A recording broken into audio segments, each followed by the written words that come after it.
So guess what? What had happened was I did a video earlier. It didn't work out. So here we are. We are now going to do hula hooping as I talk about music. Y'all like my little headband? I'm trying to represent the 80s when we would work out and have on headbands and stuff like that.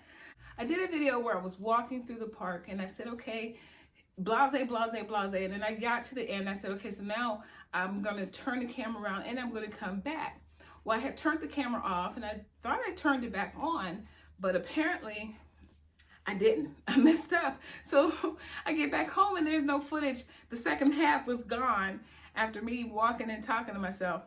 Whatever. Sometimes I share beautiful video, like so that you can see the beautiful background, get my exercise in, and get a video loaded to you guys.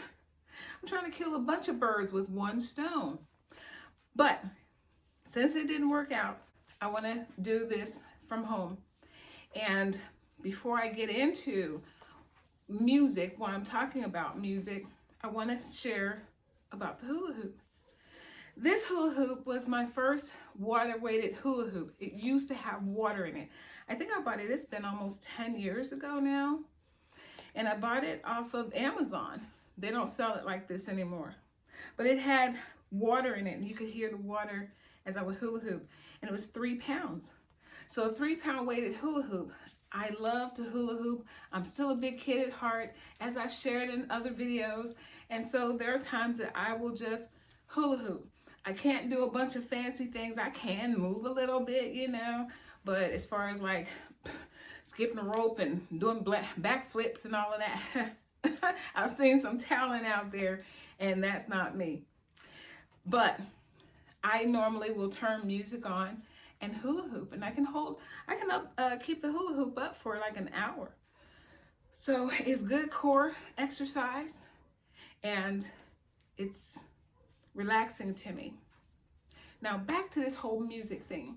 So I wanted to talk to you about music because one of the things that is really important to do, little things that you can do to be prepared and prepare your family, is to start writing down music that you want played or that you want people to remember, you know, when you pass away. And they open up a book to see like your favorite songs and stuff. Let's take Aretha Franklin, for example. When she passed, she had already planned out like a ton of things. She had change of clothing, she had music choices, everything was planned out. That's what she did while she was still alive. And so for me, of course, I don't want all of that, but you want to keep information, you know, songs and stuff that your family will want to play to remember you. And even if they have something else of their own by that time, it's okay. You know, I have a book, and I think I shared with you guys before, but I have a book that has places to be able to put important information and information about me. So what kind of songs do I like? You know, when my mom died in 2021, my daughter said, what were some of Grandma's favorite songs? And at that time, I couldn't even think. In this book that I have, I've already listed some of my favorite songs. For example, when my kids were little, we used to march around the house singing, put the lime in the coconut and drink it all up. Well, when they go back and look through that book once I'm gone, what do you think that's going to do for them? It's going to make them laugh. At least put a smile on their face.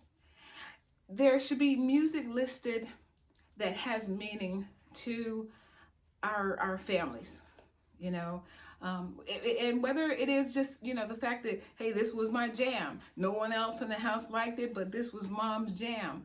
That's what you want to be putting in your book.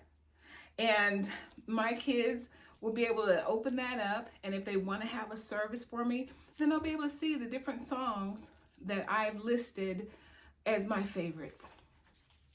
There won't be a question on that.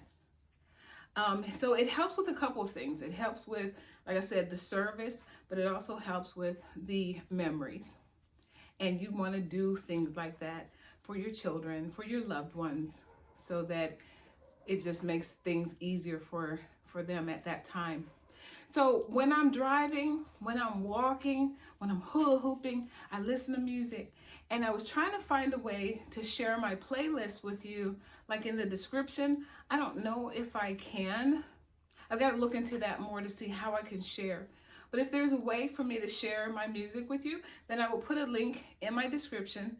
And you can see some of the stuff that I like to listen to. What's on Tracy's playlist. And I add to it. And I love music from like all over. So I like Native American music. I like music from the Eastern Asia. I love African music. I love neo soul. Neo soul is at the top of the list. I love rock. I love all kinds. I'm not a country fan. But there are a few songs.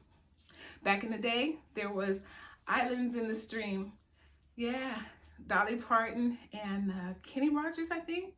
That was my jam back in the day. And we had music class. When I was growing up, we actually had music class. It was a mandatory class.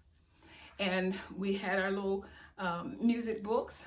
And if we didn't have that song in the book, then it was printed out. And we would sing those songs. Fun stuff. That's it. You have a great rest of your day, evening, whenever it is that you watch this video. And I thank you for tuning in, loving me as I love you, from the Cremation Lady. We thought we were so cool back then. We had all kinds of terry cloth ones and stuff. Anyway, that's it, you guys.